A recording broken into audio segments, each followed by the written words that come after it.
All right, let's unpack this. For you, just starting your medical journey, Yeah. I mean, the sheer volume of anatomy can feel like scaling Everest, right? Oh, absolutely. It's a mountain. But imagine your body as this magnificent, intricate machine. The pelvis and hip aren't just, the foundation. They're more like the critical junction box, That's a great analogy. distributing weight, enabling all sorts of movement, protecting vital organs.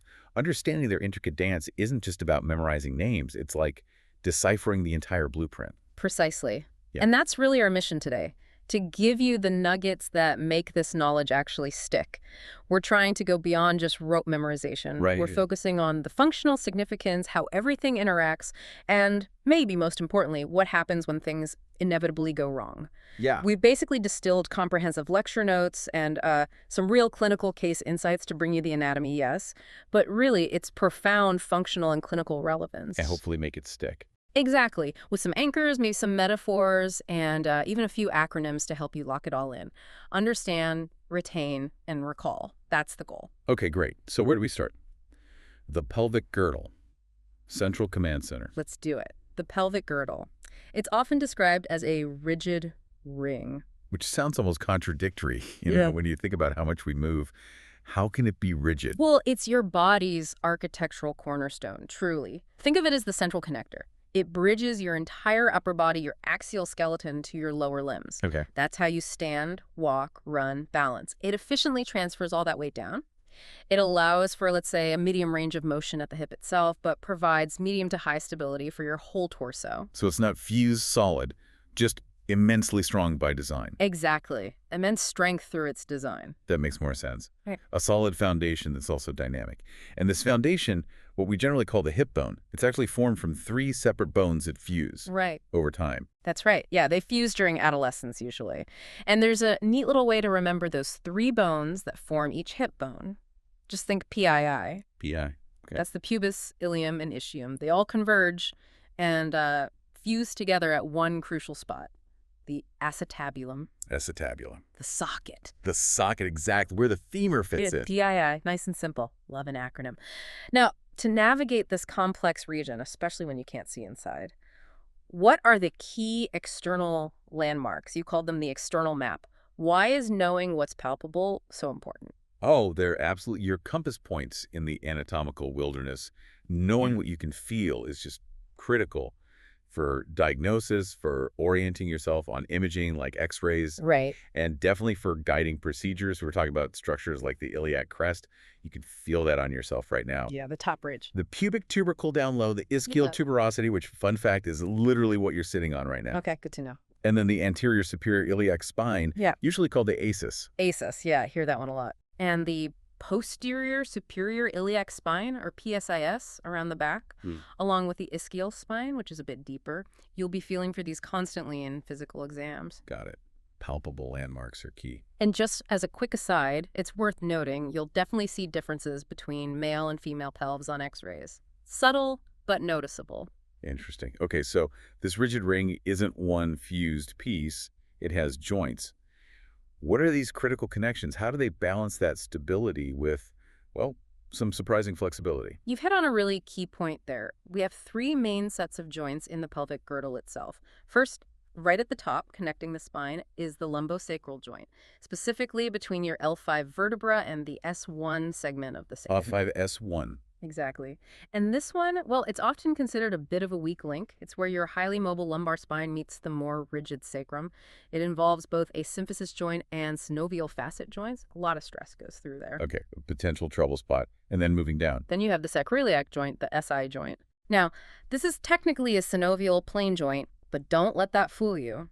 It's incredibly strong, almost immovable in most adults, locked down by these really robust ligaments. So that's the strong, silent partner. That's a perfect description. It transfers massive forces from your spine to your legs, immense strength right where you need it. Okay.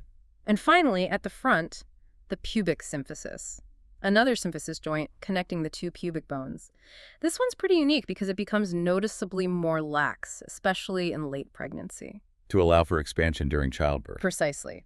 Crucial expansion of the pelvic outlet. Okay, so thinking about these joints. Yeah. You got the weak link at L5S1, the incredible strength of the SI joint, but then the laxity of the pubic symphysis in pregnancy. Hmm. What immediate clinical stuff might jump to your mind? Thinking about lower back pain, maybe mobility issues, or even childbirth mechanics. That's a great question to ponder. Let that thought simmer for a bit. We'll circle back. Hold on. Because that structural discussion leads us right into a major clinical concern: pelvic fractures. And these aren't simple breaks, They're highly variable. They can be stable or unstable, simple or complex. But the critical point, the one you absolutely must remember, is that because it's a ring, If you break one side. you must meticulously look for another break on the other side or elsewhere in the ring. I've heard stories. You focus on the obvious fracture, you miss another one. It happens. Wow. And while they often result from high-energy trauma, like a car accident or a bad fall from height, Yeah. we also see them in patients with osteoporosis, sometimes just from a simple fall because the bone is deficient. So not always major trauma. Not always. So here's a good anchor for you. The pelvic ring. Break one side, always worry about the other. It just means a disruption in multiple places is always on the table. That's a vital takeaway. Potentially life-saving even. Okay, now let's zoom in a bit. To the hip joint itself, that classic ball and socket that gives us so much mobility for, well, everything. It really is a marvel of biomechanical engineering, isn't it? A classic ball and socket synovial joint. You've got the head of the femur fitting snugly into that acetabulum of the pelvis we mentioned. The PII meeting point. Exactly. And the femur itself, longest, largest, strongest bone in the body, built to withstand immense stress. It naturally courses medially, downwards towards the knee. That angle is often a bit more pronounced in women, which affects something called a Q angle. Okay. And a tiny detail, but crucial sometimes, the fovea, that little pit on the femoral head. No hyaline cartilage there. Interesting. And deepening that socket, making it more secure? Yeah. The acetabular labrum, you mentioned it acting like a seal. Exactly. The acetabular labrum, it's this fibrocartilaginous rim. Think of it like a suction cup seal, providing a perfect fit, or maybe like the rim of a golf tee, helping the ball sit securely. Oh, okay. It significantly deepens the acetabulum, which really bumps up the joint stability, but like any strong seal, it's also prone to tears. Labral tears can cause quite a bit of pain and instability. And holding all this together, some seriously strong ligaments. Absolutely. The hip joint capsule itself is reinforced by 3 extremely strong ligaments. Think of them like powerful ropes. They limit excessive movement, keep that ball firmly in the socket, prevent dislocations. Okay, which ones? You've got the iliofemoral ligament, that's the strongest one, shaped like an inverted Y. It prevents hyperextension, stops you leaning too far back. Right. Then the pubofemoral ligament, that one prevents hyperabduction, stops your legs spreading too wide apart. Mm-hmm. And finally, the ischiofemoral ligament, which spirals around the back and also helps prevent hyperextension. So 3 big external ones. 3 major external ones. And maybe another acronym helps here. Think IPI, iliofemoral, pubofemoral, ischiofemoral, and their collective job: prevent excessive movement. They provide that medium to high stability we talked about. IPI. Got it. Stability. There's also an intracapsular ligament, the ligament to the head of the femur, but those 3 are your main external stabilizers you need to know cold. Okay. Now, you mentioned vulnerability earlier. This sounds like where understanding the plumbing, the blood supply, becomes absolutely critical, especially in trauma situations. You are absolutely right. This is huge. So the common iliac artery, branching off the aorta, splits. Internal iliac supplies the pelvic organs. External iliac heads down to the lower limb. That's the big picture. Right.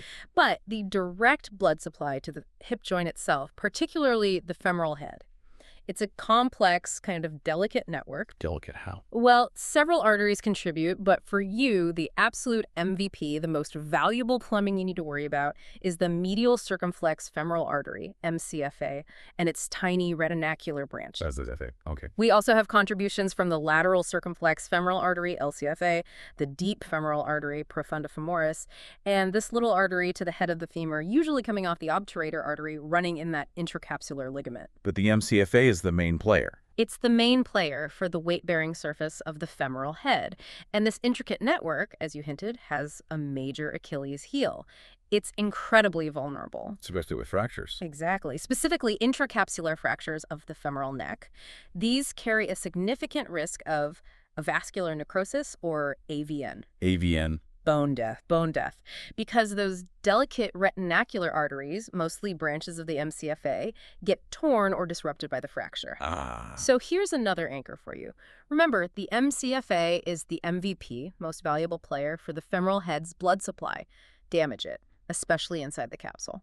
and the femoral head basically starves. It starves and dies from lack of blood. It can lead to collapse of the head, arthritis, really significant, debilitating long-term problems. Wow. That anchor really hammers home the danger of those intracapsular fractures. Which brings us back to that question I was simmering on earlier Yeah. about the clinical implications. Let's hear it. Now that we've dug into this fragile blood supply, especially those retinacular arteries and the MCFA being the MVP, what's that major devastating complication you'd worry about most with an intracapsular hip fracture? And why is really getting this so vital for a future clinician? Well, you've basically answered it. The complication is avascular necrosis, AVN, the death of the bone tissue because the blood supply got cut off. Right. And knowing this is vital because seeing an intracapsular femoral neck fracture on an X-ray immediately throws up a huge red flag. Yeah. Your patient is at extremely high risk for AVN. So it changes management immediately. Absolutely. As a clinician, this understanding dictates your urgency. Urgency in diagnosis, treatment planning, and how you counsel the patient about potential outcomes. It often means emergency surgery is needed, either to fix the fracture and hopefully restore blood flow, or if the damage looks irreversible or the patient is older, maybe even joint replacement right away. Early recognition and intervention are just critical to prevent long-term disability. Okay, that connection is crystal clear now. AVN risk drives the urgency for intracapsular fractures. Now, beyond the big structures and the plumbing, what about friction? This is a busy joint. Good point. Yeah, to keep things moving smoothly, reduce friction between tendons sliding over bone or bone over skin, we have bursae. These are little fluid-filled sacs acting as cushions. Like little biological ball bearings. Kind of, yeah. The key ones around the hip are the trochanteric bursa, which is over the bony bump on the side of your hip, the greater trochanter, Okay. and the ischiogluteal bursa, near that ischial tuberosity you sit on. When these get inflamed, often from repetitive friction, think cycling, running, even prolonged sitting. You get bursitis. Exactly. Trochanteric bursitis, ischiogluteal bursitis, common causes of localized hip pain. Makes sense. So we have this joint with medium motion but high stability. We need muscles to drive that motion. Any key players we should highlight? Well, there are many, obviously, grouped by action flexors, extensors, abductors, adductors, rotators. We won't go through every single one today. That's a whole other deep dive. Fair enough. But let's highlight one important one, the tensor fasciae latae, or TFL. TFL. Its origin is up on the iliac crest and the asis. It inserts into the iliotibial tract, that thick band running down the side of your thigh. Right, the IT band. Exactly. And its main actions: it flexes, abducts, and medially rotates the thigh. Essentially helps lift your leg up and out to the side and turn it inward slightly. It's innervated by the superior gluteal nerve. Flex, abduct, medially rotate. How can we remember that? Maybe think of TFL, the thigh's flexor, lateral mover. It's not perfect, but it captures the flexion and abduction part pretty well. It's a key player. TFL, the thigh's flexor lateral mover. I like it. And while we're talking movements and alignment, maybe we should quickly define valgus and varus. You'll hear these terms a lot describing joint deformities. Good idea. So valgus describes a deformity where the distal part of a bone or joint, the part further away from the body center, is directed away from the midline. Think knock knees. Knees point in, ankles point out. Valgus. Exactly. And varus is the opposite. The distal part is directed toward the midline. Think bow legs. Knees point out. Varus. Got it. These terms apply to knees, elbows, hips sometimes. Very useful descriptors. Excellent. Okay, so we've built up this intricate picture of the hip's mechanics. But like any complex machine, things go wrong. Beyond fractures, what are some common clinical conditions? Well, a huge one, especially as people age, is hip osteoarthritis. Wear and tear. Essentially, yeah. It's a degenerative condition. That smooth cartilage lining the joint gradually wears down, leading to pain, stiffness, reduced mobility. Basically painful bone-on-bone friction. You'll see a lot of hip OA. And we already covered fractured neck of femur in detail, especially the intracapsular versus extracapsular distinction and the AVN risk. Great. That's a massive topic, particularly in the geriatric population. Remember the typical presentation: shortened and externally rotated leg. Surgery is almost always the answer. Okay. Now, what about spotting issues earlier, maybe developmental problems or other abnormalities, especially in kids? Are there diagnostic lines in the sand we look for on imaging? Absolutely. For radiographic screening, a really key one is Shenton's line. Shenton's line. It's an imaginary curved line. On a standard AP pelvis X-ray, you trace the medial edge of the femoral neck upwards and continue it along the inferior edge of the superior pubic ramus. So it should be a smooth arc. It should be a continuous, smooth, beautiful arc. An interruption, a break, or any discontinuity in Shenton's line is a red flag. It can suggest a fractured neck of femur, a hip dislocation, or a condition we need to talk about. Developmental dysplasia of the hip, or DDH. Okay, so Shenton's line break, problem. Pretty much. So another anchor. Remember Shenton's smooth arc, your first radiographic red flag for hip pathology. If that arc isn't smooth, investigate further. Got it. Shenton's smooth arc. Now, what exactly is DDH? Developmental dysplasia of the hip? Yeah, DDH isn't just one thing. It's actually a spectrum of disorders, usually present from birth or develops in early infancy. There's basically an abnormality in the shape or alignment of the femoral head, the acetabulum, or maybe the surrounding ligaments and capsule.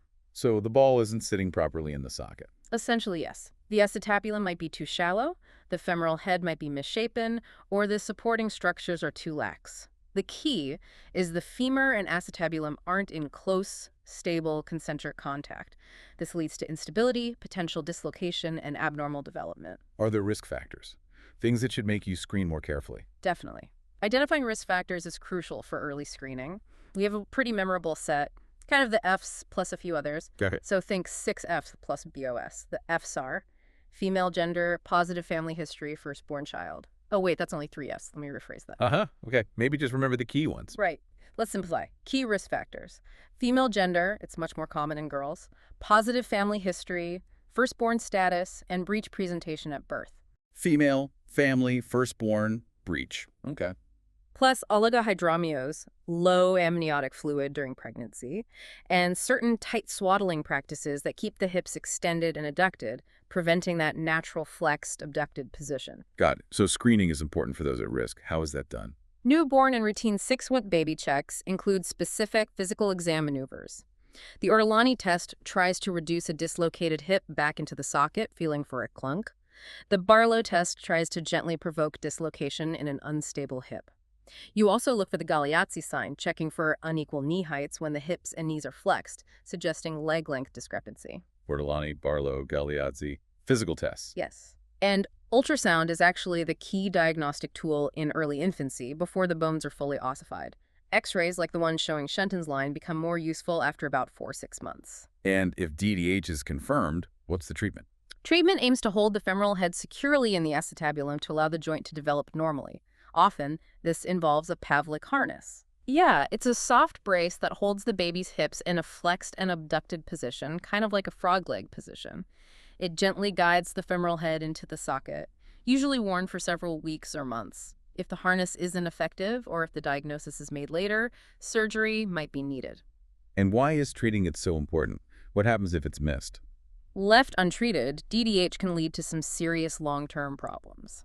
Avascular necrosis of the femoral head is a risk, significant childhood disability like limping or pain, and almost certainly premature degenerative joint disease, hip arthritis, and chronic low back pain later in life. Early detection and treatment are key. Definitely sounds critical to catch early. Oh, yeah. Okay, one last major condition. Acquired hip dislocations. Not developmental, but traumatic. Exactly. These are thankfully uncommon but serious. They typically result from major trauma, think high-speed car crashes where the knee hits the dashboard, forcing the femur backwards. The classic mechanism. The classic mechanism, yeah. Or sometimes they can be a complication after a total hip replacement surgery. And the vast majority, maybe 90% or so, are posterior dislocations. The femoral head gets pushed out backwards, behind the acetabulum. Posterior dislocation. And how does the patient typically present? Very characteristic posture. The affected limb is typically shortened, adducted, pulled towards the midline, and medially rotated, turned inwards. Shortened and internally rotated, almost the opposite of a hip fracture presentation. Shortened, adducted, medially rotated. Okay. And there's a big nerve worry here, isn't there? Absolutely. This is crucial.